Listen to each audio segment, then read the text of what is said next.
Welcome to Money and Meaning, a podcast where we connect with people around the world who are working to unlock the power of markets for impact.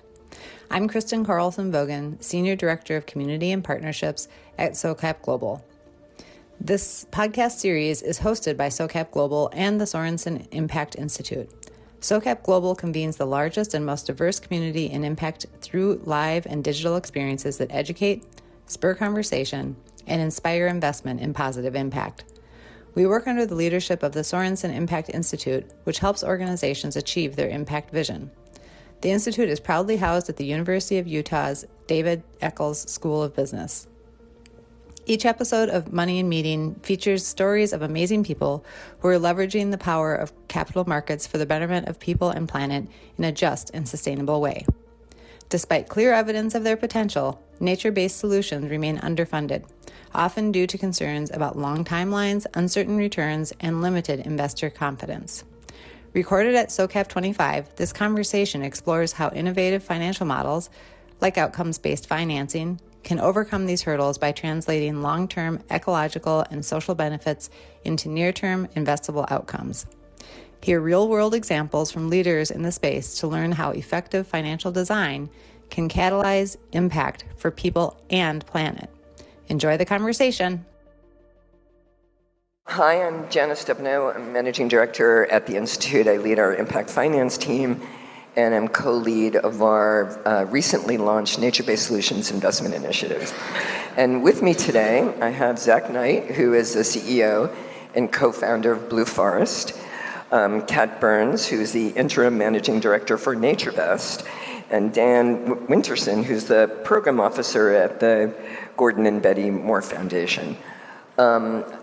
As we start off, actually, for the first question, maybe give a sentence or two, kind of what you do at your organizations, so the audience will know kind of where you sit in the and how you focus.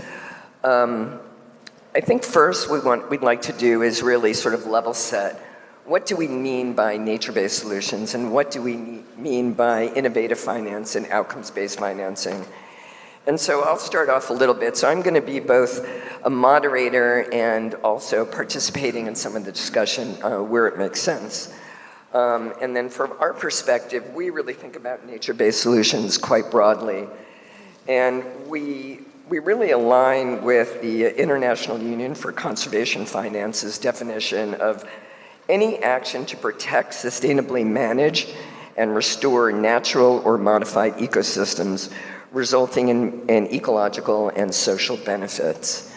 And in terms of outcomes-based financing, we're one of the pioneers in outcomes-based financing in the social sector, and how we think about it is any structure where the returns to an investor are dependent on outcomes, either in whole or in part. So it's a pretty broad definition.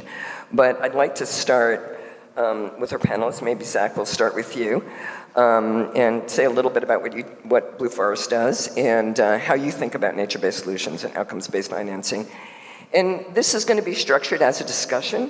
So I think we'll just kind of go down and much more interactive than sort of a speaker-by-speaker format. So I don't get to do a 10-minute presentation right now? No, nope. This is great. I'm really excited to talk about nature-based solutions here. And I think, we've been doing this for about 10 years now. We called them environmental impact bonds initially, and then it was natural infrastructure, and I think nature-based solutions. I think it sounds better. I hope this one sticks and we stay with it. My name's Zach Knight. I run an organization called Blue Forest. We're a 10-year-old not-for-profit that focuses on conservation finance. And what that means is we build public-private partnerships to restore ecosystems and to protect communities. Our work is primarily focused on national forest system land, federal land here in the US, where we have a pretty big wildfire problem. So we've created the Forest Resilience Bond, again, a public-private partnership, bringing money in from impact investors, and then restoring and reducing the risk of wildfire, and then allowing all the groups that benefit, say a water or electric utility, a state agency, the federal government, even corporates, to pay for the benefits that they receive over time. We just launched our 10th Forest Resilience Bond, so this is a model that Dan has helped us pioneer over the last 10 years or so, and it's really taken off in the last couple of years. So really excited to be here and share more about that work. Great. Kat? Thanks, Janice. Hi, everybody. I'm Kat Burns. I'm with NatureVest, which is the Nature Conservancy's in-house impact investing and sustainable finance team. So the Nature Conservancy is a large global organization working in 82 countries, I think, and 6,000 people around the world. But NatureVest is a small, mighty team of 40 of us that are focused on impact investing solutions that create climate and biodiversity outcomes alongside financial returns. So we have also been around for about 10 years, so we've got a lot of decadal experience here. And we've been working in private equity, we've been working in corporate and sovereign debt. I'll give some examples of that work and that portfolio as we go along here. But when I think about nature-based solutions and outcomes-based financing, on nature-based solutions, really the way I think about it is where nature, so through how land is managed, how land that's protected or restored, how that can provide solutions to societal challenges. So climate risk, increased wildfire, things like that. So challenges that we as a society face that can be addressed by investing in nature. So that's what nature-based solutions look like for me and for the Nature Conservancy.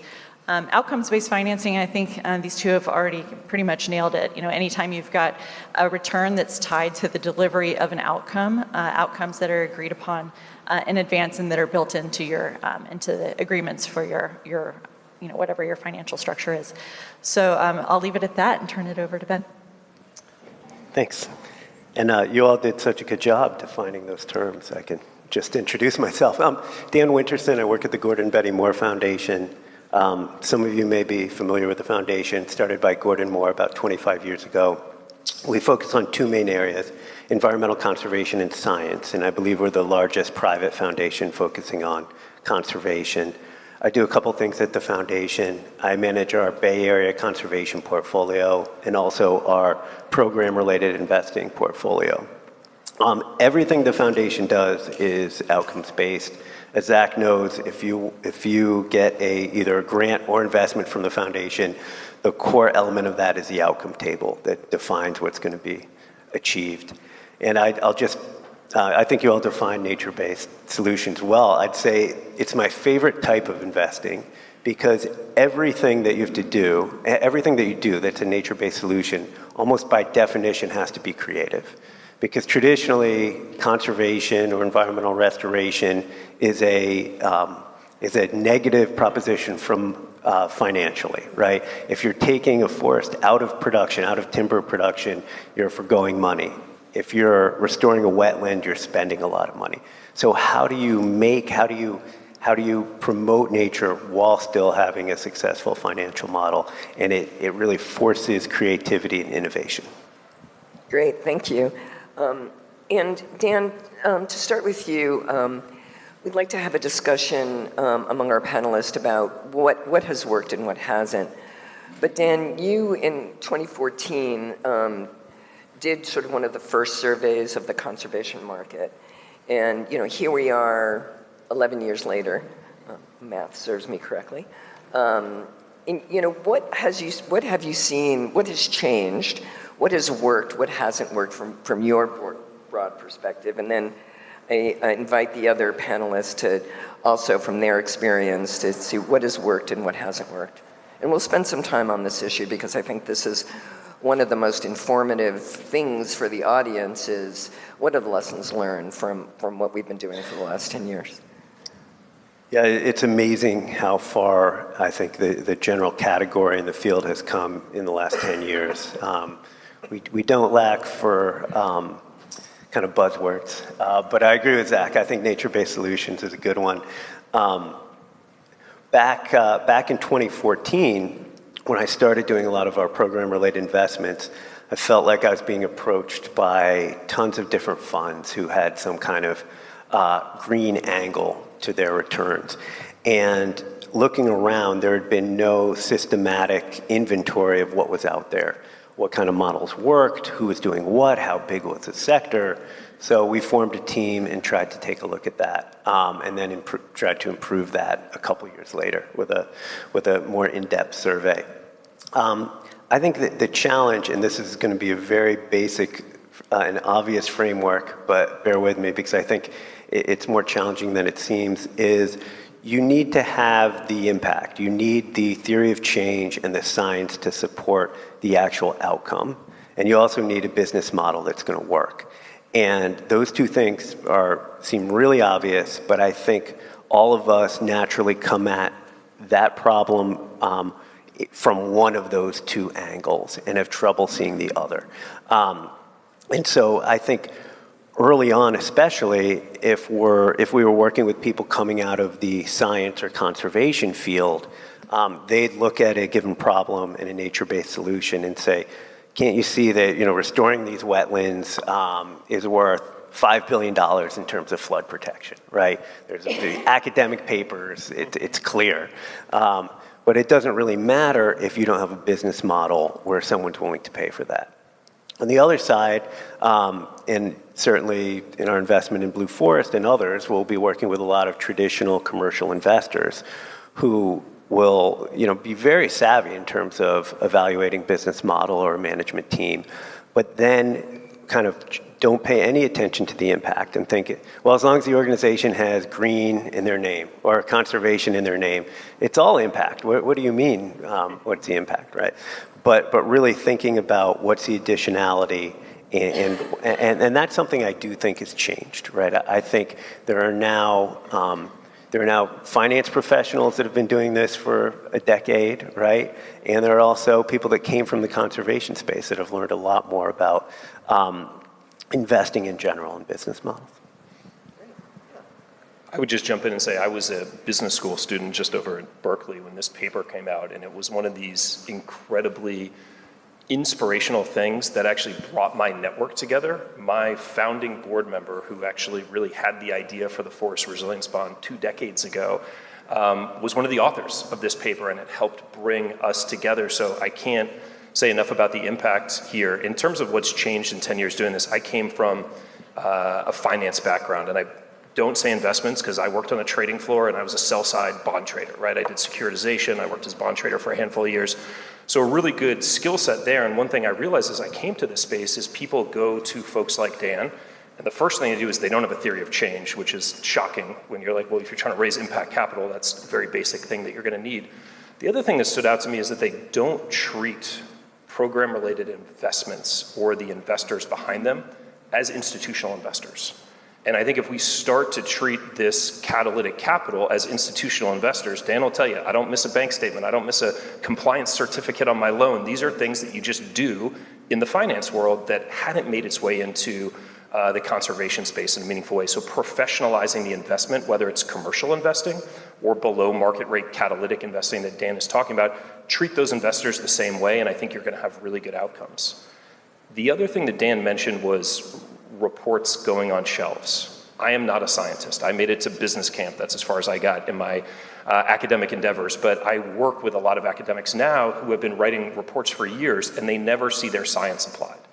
And one of the founding principles of Blue Forest was it's not really financial innovation. Yes, what we've done is innovative, but we're building all of that on the scientific innovation that allows us to measure and understand and value these benefits in a way that we couldn't 10 years ago, certainly couldn't 20 years ago, right? So I like to point out to folks like, yes, we have a business model. We've been able to innovate that. As Dan said, that's a super important piece, but that is all reliant on this applied science piece so that we can really understand the outcomes and not say, here's another report, I hope you read it, but let me work with you on creating some shared value here and how we look at these things. Yeah, I'd love to build on the science piece. I am a scientist, so I'll geek out a little bit. One of the transformations I've seen over the last decade is around the rigor that we can bring to measuring and validating outcomes. And I think that gets really important when it comes to outcomes-based financing, because you have to be able to measure, quantify, validate the outcomes that are being delivered, because they're linked to returns, right? So the more mature our science has gotten around measuring the outcomes associated with nature-based solutions, the closer we can get to really giving investors confidence that if they link, that the impact that's linked to the returns is bona fide impact. I mean, it gives the whole system more strength. So I think there's been a lot of maturity in the science over the last 10 years. The other thing I'd add, just from the perspective of working at a non-government organization, is that at least for us, NatureVest was founded about 10 years ago, and for us at that time, we and a lot of others in the field, other NGOs that we were working with, were really trying to demonstrate for the first time that you could get real impact alongside financial returns. And so there was a lot of bespoke model creation. It was like, oh, maybe this will work. Oh, darn, it didn't. Oh, okay, let's try this other approach. It kind of worked. And so there was a lot of trial and error and a lot of innovation, which was exciting, but that phase doesn't lead to scale. And so I think a lot of evolution and understanding and learning has happened over the last decade. So we have more clarity on what models work, what models can we replicate and take to scale, and I think we'll talk about some of that here. But I think that's an important evolution over the last decade, is going from that kind of bespoke model creation to an understanding the things that work and can scale. And so that's really interesting in terms of leading with the science, and it's very similar in the social sector, for instance. We've done a lot of work in social impact bonds, and the social science research has gotten a lot better over the last decade, and it's allowed us to demonstrate that interventions can achieve the outcomes, and you need that demonstration in order to secure investment. I think what's a really interesting difference between these two sectors, though, that I think is why even the science is foundational in nature-based solutions, is that there are times, for instance, in the social sector where there may be a requirement for statistical significance in a randomized controlled trial to demonstrate an outcome, for instance. Well, there are all sorts of problems with that, right? When you're working in small communities, when there's disruption. And every now and then you really have to ask yourself, are you doing science or are you doing finance? But in nature-based solutions, the science and the finance are really one in many ways. And because, if you miss a target in a social intervention, it's not optimal, but it's not catastrophic. But in nature-based solutions and in climate, we have targets that we have to reach so that we don't have catastrophic consequences. So there's no conflict between science, I think, and finance and nature-based solutions, where there sometimes is in the social sector.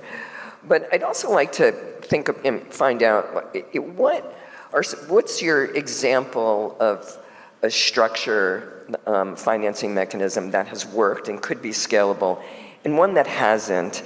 And I'm also would love for Zach to talk a little bit about the evolution of his model in terms of the structure, because I think this is very informative as well. But Dan, maybe we'll start off down at your end. And, sure. And an example of what has worked really well and one that hasn't worked. I have an example that might fit both categories. I think it's something that is great in theory and can scale, but it was one of the first investments I made after joining the foundation, and it's something that ultimately didn't work. And I think the last time I was at SOCAP, I talked about this example and was hopeful. It's water quality trading, in particular temperature credits. So I'll give a quick background. So in certain watersheds where temperature is an issue for fish, any regulated entity that discharges into a waterway, the water that comes out has to meet certain temperature thresholds. So the traditional solution to this is building a cooling tower, which is a very expensive piece of equipment, right? 10, 20, $30 million.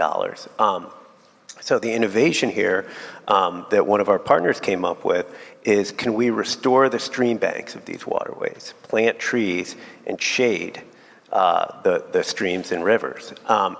And it turns out if you do this, especially in the right places, you can reduce the thermal load much more effectively than the cooling tower and at a fraction of the cost. So it's one of these win-wins. There's also a win for the local economy because the jobs are staying local rather than buying a cooling tower that's manufactured overseas. So it seems like a great solution, right? You sign leases with the landowners, you plant trees, you reduce the thermal load even more effectively than the cooling towers. It should work.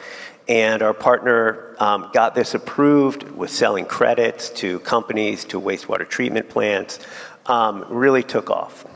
So this is something that seems like it could scale too, right? You could do this. And anywhere where temperature is an issue, and where it's not an issue, you could restore stream banks for things like runoff, nitrogen or phosphorus, fertilizer runoff. So this worked well for a while. And the problem, and I think this is a problem not just here, but any regulation-dependent investment, and this is dependent on the Clean Water Act and how it's specifically enforced. And in this case, there were some environmental organizations that sued the state DEQ about how they set their TMDLs, their total maximum daily loads. And they were right. There was a flaw in the methodology on how they set those. Now, the flaw would have benefited our partner. It would have made their credits even more valuable. But the practical effect of it was it halted water quality trading because they could not issue any more credits. And that was the engine for the investment. So ultimately, our partner pivoted very successfully into some other areas in order to pay us back as a loan, a private loan. But when you're dependent on regulation, that's a real risk in this field. If you don't mind, I know the organization he's talking about, and the CEO was a mentor for me in the early days of Blue Forest. I just want to echo what Dan had said, and the advice that I got was these credit systems can be really, really powerful. The demand pull that can be created through that regulatory mechanism, super important, especially convincing funders and investors that you can do something like this. But when you rely on that regulatory pressure, things like this can happen. And the big pivot for us that this unlocked was to say, we actually don't need a credit when it comes to enhanced water quantity or protected water quality. What we need is a bilateral contract with a water utility, right? Because there's no way that someone can get in between that and do any of the things that Dan talked about. And also when you think about it, it's an incredibly localized benefit. When you think about things like carbon credits, like yes, we should pull carbon out of the air, that's a good thing. Where we do it matters somewhat, not so much. On a water side, it is 100% a local benefit. And a lot of nature-based solutions aren't considering how localized some of these benefits are. And it's a carbon trading thing. Great, we'll talk more about that, I'm sure, as the panel goes on. But acknowledging the localized nature of the benefit and directing it to the group that actually benefits from it, shouldn't be a novel idea, yet it is in this space for some reason. Anyway, sorry, I didn't mean to interrupt you. No, it's a great point. And I think something that Janice mentioned for you is about your organization too, is the ability to pivot when these challenges come up, I think is absolutely critical. And I think that's one of the things that, I know Zach, we've been working together a long time. And one of the things that I think Blue Forest has done really, really well is you haven't been wedded to a given model, right? And you've been willing to learn as you go and adjust. And that's hard to do, especially when some of your funders, I know, were pressuring you in different directions, right? Pressuring you to scale, pressuring you to have these formal outcomes-based contracts. Dan, I wanted to double click on one of the things you said, which was you have an example where it was kind of an example of both what works well and what doesn't work. I would say that is true in everything that we have done in NatureVest. So it's not that there's one structure that is perfect and other structures that just fell flat and everything about them were, bombed. It's always a combination, but I think that the key is that in the portions of these things that don't work, we need to learn from. And so gradually we need to share, right? And so gradually we collectively move towards things that have more attributes that work really well and fewer attributes that don't work. I will give an example. Should I just go ahead and share an example? Okay. I'll give an example of something that mostly works, but acknowledging that there's some kinks in the system as well. So one of the Nature Conservancy's kind of hallmark strategies in terms of conservation finance is something we call nature bonds. It's sovereign debt, basically. So we're working with countries who are struggling with their sovereign debt. Places like Belize, Ecuador, the Bahamas, and we work with them to refinance their commercial sovereign debt. And in exchange, so we bring parties together to, in essence, refinance their debt so that they have improved terms that they then can see a pathway to being able to pay off over time. And in exchange, because those improved loan terms then create some debt savings, that debt savings can be applied to achieving conservation commitments. So typically in these deals, and we've done 6 of them, 6 different countries, and our pipeline is growing, our portfolio is growing. Typically we set specific land protection targets with them. Sometimes there's particular ocean protection or ocean management targets. And so they, in order to achieve or to continue to benefit from these improved loan terms over the years, they have to meet these targets, these conservation targets. So we work with them to make sure that they are set up, they have the debt savings are basically put into a conservation trust fund that then pays for that conservation work to carry out. But if they don't achieve those, then the improved loan terms don't apply anymore. There are financial repercussions. And I think that's an important part of outcomes-based financing is it's set up in a way where they're incentivized to deliver impact, but also that in some cases, in particular for nature bonds, there have to be penalties if the impact targets are not achieved. And we of course work as partners with these local governments to achieve the impact. So it's not like we say, good luck to you, let us know how it's going. We're definitely part of that. So we've done 6 of these deals so far. Together, it's brought about $1 billion extra to conservation in these places. Most of these countries are places that don't have extra funding lying around to deliver conservation. And most of the conservation benefits are things that then, create better human welfare, improved air quality, water quality, things that give back to those local populations as well. So this is something that we see as a replicable model. We are replicating it. We're working with partners who are beginning to replicate this outside of the work directly with the Nature Conservancy.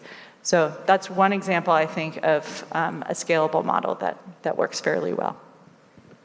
All right, let's talk about failures, what hasn't worked. So we've done 10 of these now, and if you looked at the first loan agreement that we wrote to National Forest Foundation versus what we do now, there were a lot of changes that were needed. A lot of the sideboards that you might lay out in an operating agreement for financing vehicle and SPV, we really had to be more thoughtful about that. I think one of the biggest innovations, though, for us was we did these projects as one-off financings initially, and we did the first one, and then we did the second one, and then we heard from funders like Dan and market rate investors like the insurance companies that we work with, and they said, you kind of made this up. You know how to diligence this better than we do. Why don't you raise a pooled vehicle that can invest in every project as they become ready? And it's been an enormous unlock for us. We've launched 5 projects this year, and if I had to fundraise and structure each one of those 5 projects, I would not have launched 5 projects this year, right? So by aggregating the investor piece into that's been an incredibly valuable thing. But also keeping that consistency once we had a loan agreement that worked, for instance, keeping that consistency so all the partners that we lend to, it's uniform across the board, the management, the maintenance, all of those things I think are super, super important from that perspective. The other piece of things that really haven't worked, a lot of people, we work in the forestry space. We work mostly on public lands. And for those that are familiar with public lands, they're owned and managed by the federal government. And that can be more challenging in the current time that we have right now. But in the last administration, the forestry space spent 4 years trying to create carbon credits on public land. It never once worked. There were entire business models baked around doing forecasted mitigation units or whatever the heck they were going to call them. And I think it's just a really good example of if any of that energy had been put in anything else, that carbon stuff's not going to happen now for the next 4 years, probably not going to happen after that. That's a really good failure that I think our sector needs to take in and internalize a little bit. Like, we're trying to make everything fit this one box. Maybe that's not the solution over here. And the last thing I'd call out, there's not much research on conservation finance, which is why I think Dan's piece is so important here. But the University of Wyoming just put out a study and they evaluated a bunch of conservation finance mechanisms, and the Forest Resilience Bond was one of those, and another one was by a great group called Quantified Ventures. If folks know them, they did the environmental impact bonds, DC water bond, handful of other utility sort of outcomes-based financing. But the work in the forestry space didn't work. and they dug into why it didn't work, and it was largely because of how loan agreements between the counties were set up. Boring, I don't want to get into it. But I think it's important for all of us to learn from that, because this has been one of the most successful conservation finance developers out there, and it didn't work here. Why is that the case, and what do we need to learn from that? Yeah, that's great. And it really sort of brings up, you brought up really two issues that those of us in finance think, regardless of the sector almost, think about all the time. And one is standardization, because that's kind of what you've done with some of your loan contracts, and aggregation and scale. And so it's interesting to see how the Blue Forest model has evolved to incorporate aggregation and also the standardization of your loan documents. But there's always been this conflict, both in the social sector and in the ecological sector, of how do you have a community-led project that fits a community, but the financing is standardized in some ways. So to me, these are two very conflicting things. And so I'm curious how your organizations think about that, because, and do we need standardization to get to scale, right? I think, and to attract institutional investors, for instance, which is, the other sort of source of large liquidity other than public finance. So I'm just curious, and maybe whoever would like to start. I'll start. And I think this is a complex issue, because I think, and I'm going to argue a little bit on both sides of this, because I think there's standardization of measurement, which you absolutely need as an investor to compare different investments. And there's also standardization of investment structure or business model, which I think in some cases you do need. If you're going to do a bunch of smaller deals, I'll give one example that we worked on a few years ago, which was a carbon aggregation protocol. And the idea is there's a minimum efficient scale to do a carbon project. I think of it as generally around 3,000 acres to make all the costs around monitoring and inventory really pencil out. And what we developed with one of our partners, Sempervirens Fund, was a way to work with smaller landowners, where if you have a bunch of these properties located in a given geography, you can treat it as one big property when you do the inventory and monitoring, and getting that protocol approved. And that was critical to standardize. You needed a really simple contract, because if you're dealing with landowners that own 100 acres or 40 acres, you don't have time to negotiate all the details the way you would on a 50,000 acre ranch, right? So that was absolutely critical to standardize that contract and make it really easy. But I do think not everything has to be standardized. If you're working on, say, the 50,000 acre ranch, if you're working on a big deal for conservation, it's okay to be bespoke, right? There's impact in that, and not everything we have to do has to be replicable and scalable, because we're not the only actor either. There's lots of different organizations trying to do this. So if what you're doing is important, if what you're doing has enough scale, you don't have to not do things just because they're not standardized. Yeah, that's a really great insight, that a lot of it has to do at what scale are you working in the first place. Yeah, that's a great insight. Yeah, I completely agree. But I also think it's possible to replicate and scale while also maintaining the local nuance and complexity. So one of the things that we've tried to do is to develop practice standards. So for the models that we're trying to replicate, like nature bonds, we have a set of standards. So this is kind of like the basic framework, and then that is the same across from one deal to the next. So you know kind of what your starting point is, you know what your floor is. So for us, any nature bond is going to have these core elements, and then it's tailor-made to that particular country. And I think the same concept applies to different types of financial structures. So what we can standardize, it benefits us to do so, but maintain that flexibility to build in the local opportunities, address the local challenges by kind of variations on the theme. So I think it's some combination of seeking standardization when we can, because it helps us go faster, but also allowing for that flexibility. I think I'm going to go in a little bit different of a direction here. Our projects are pretty standardized. Again, we're working on national forest units like the Tahoe National Forest or the Palumas or the El Dorado Forest that are served water in this area.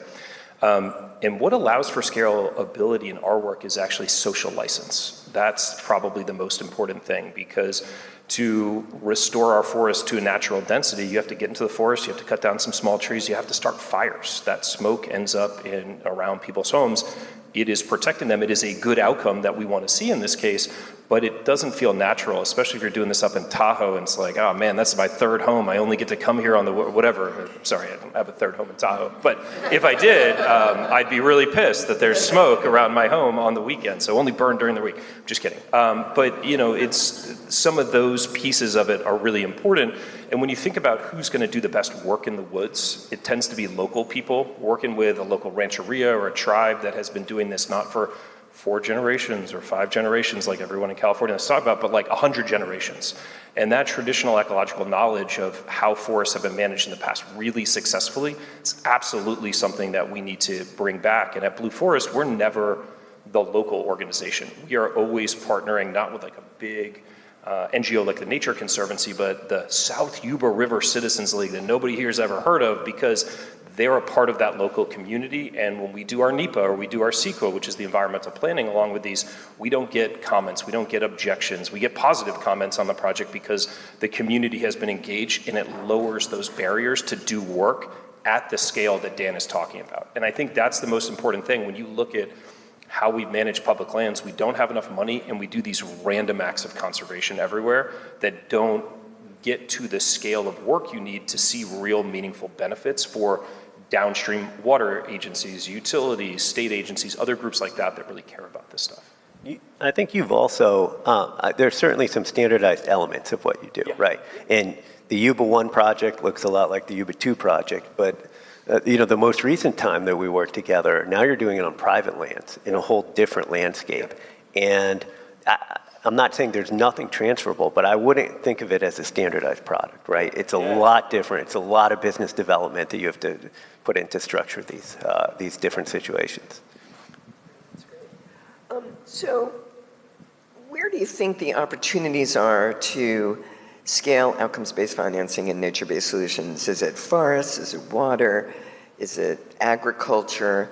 And what are some of the elements that we need? I mean, the first thing that I think about is you need outcome pairs, right? You need, if it's a traditional outcomes-based financing, and I say traditional, I don't know that that really applies in this space since everything is fairly innovative. You know, nature bonds are really an evolution where you don't really, you're refinancing debt, so there is a payer, right?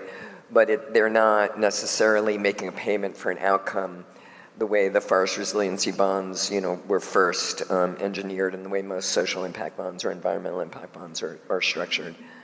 But, you know, so where do you see the potential in terms of scaling this model, securing outcome pairs, and what types of metrics do we are better suited for outcomes-based financing? And I think we can talk a little bit about measurement in there, and let's talk about that. I have one follow-up question, but let's talk about that first. Sure. Jump in. I can start out, and I'll pick up on something that Kat said. The areas that I think we're going to see the most growth, or we can't see the most growth, are the ones that are most measurable, right? That just lends itself to this kind of approach. And if it's hard to measure something like species abundance or biodiversity, sure, you can work and you can develop some biodiversity credits. I know there's some interesting developments there and potential, but it's a lot harder than something, say, like water, which is measurable. And that's an area where we've invested in quite a bit, I think both in groundwater and surface water. And I'll talk about one of those examples. And I think the other area that I think has room for growth, which is the exact opposite. If you saw me on a panel 10 years ago, you're going to say, that guy said the exact opposite thing 10 years ago. But since then, I think what I would call structured philanthropy or voluntary credit markets, it's grown much faster than much larger than I ever thought it would if you look at the voluntary credit market. And one of the things we've invested in the water space, in the voluntary space, are volumetric water benefits, and that accounting methodology developed by WRI, which has given a rigor and structure to quantifying waterway restoration.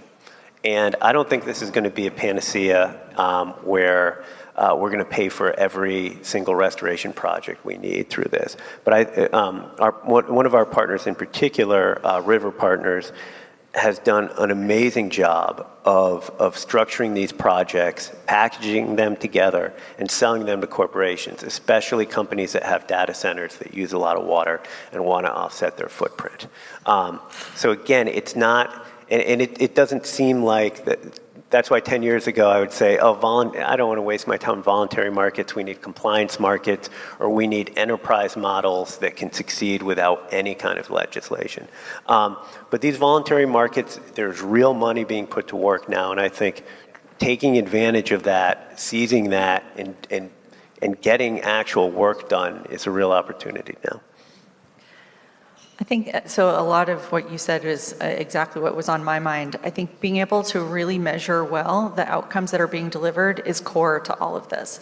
And I would add that being able to predict what outcomes are going to be delivered is really important. And so there are some areas where we're getting quite good at that. And I would say with advances in how we model carbon, we have a really good understanding. There's a variety of ways to do it still. The field is is evolving fast. But we have a much better read on, what are the carbon credits that we might be able to count on 10, 20, 30 years from now. We have a pretty good way of being accurate about those forecasts, much more so than we could have 5, 10 years ago, right? So I think that the science is evolving in a way that makes outcomes-based financing more viable, more attractive, more of an investment proposition. But we still have a ways to go. So we can do that for carbon. And so to your question about, what sectors are kind of primed for this, I agree with Dan. It's those sectors where we can really quantify the benefits that are being created. And so I think as a field, we need to identify where are the gaps. Where are the places that we can't right now quantify those benefits very readily? Let's put some funding into that, some attention to that, so that we can create more investable opportunities, in other sectors. So, and if I could steal the mic for another couple of minutes on pain points. So Zach was talking about what's not working, what's painful, and this does get back to the question that you've asked us to talk about. But one of the things that's been really, I think, the hardest for us at the Nature Conservancy is the recognition that the nature-based solutions benefits that we're seeking to create happen on a kind of a long timeline. Longer timelines than investment decisions and financial return expectations jive with. And so it's a natural tension that I think many of us that are operating in this area face, but it has real consequences. So it impedes our ability to, I think, argue for those most impactful nature-based solutions, because the investment, the benefits for the environment and the benefits for business may be 20 years down the road. So I think it's really important that we kind of, again, I think science has a role to play here. So identifying with some accuracy and some trust that, hey, we're going to have those benefits are going to accrue over this timeline. It might be decadal, but you're going to get there, and it has these benefits for your business. So I think that we need improved science that helps us get a little bit more comfortable, helps investors get a little bit more comfortable with the fact that these benefits may not be realized for quite a while. So to follow up on that point, so one of the things we've been really successful at doing in the social sector is looking at what are those rigorous short-term indicators that are predictive of long-term outcomes. And one example is investing in young at-risk kids in early education. That's a long-term asset. Most of the payoff happens when they graduate. But we also have really good research that says if you're ready for kindergarten and on grade level at third grade reading, you will hit those long-term metrics. So we were able to structure outcomes-based financing contracts based on those short-term metrics. And so we think there's an ability to apply that type of reasoning.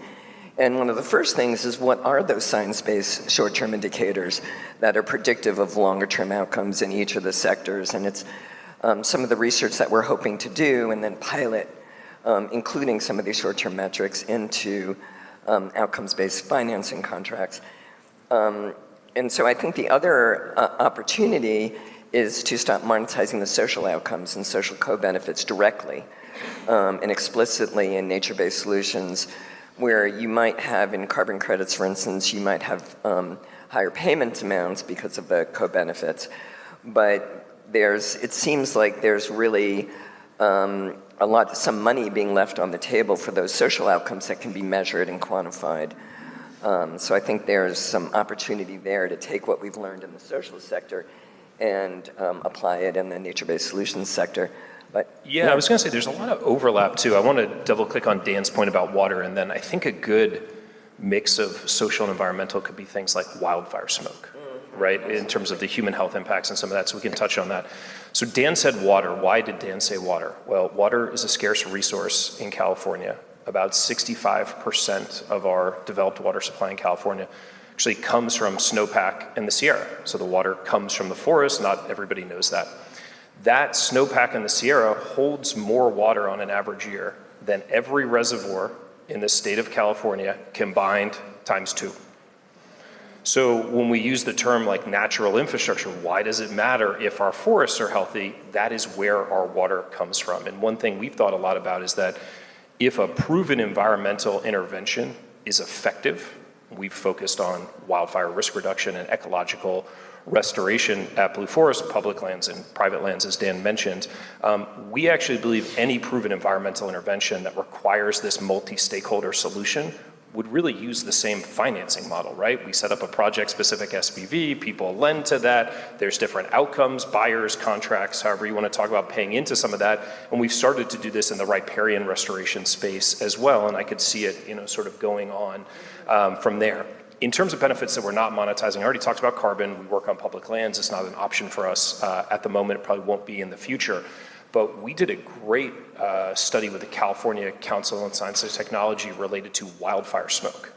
We understood the human health impacts of this in Fresno after the big wine country fires. In Napa and Sonoma, which is 200 miles away from Fresno, there was a huge uptick in the Central Valley in asthma, stroke, heart attack.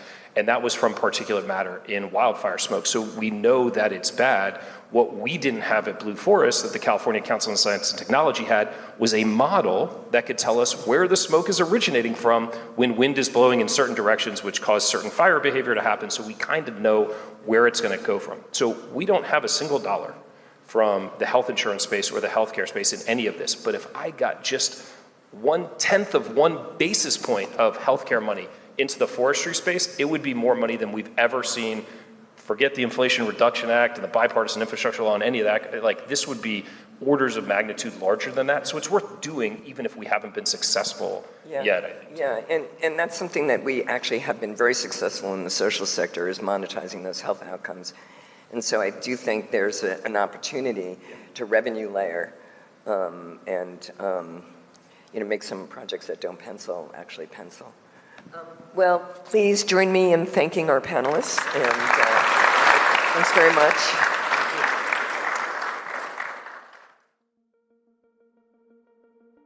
Thank you for listening to this episode of Money and Meaning. If you were inspired by the conversation and are interested in getting more involved with the SOCAP community, join us at the next SOCAP. Learn more and register at SOCAPglobal.com. Be sure to subscribe to Money and Meaning wherever you get your podcast to be notified of our next episode's release.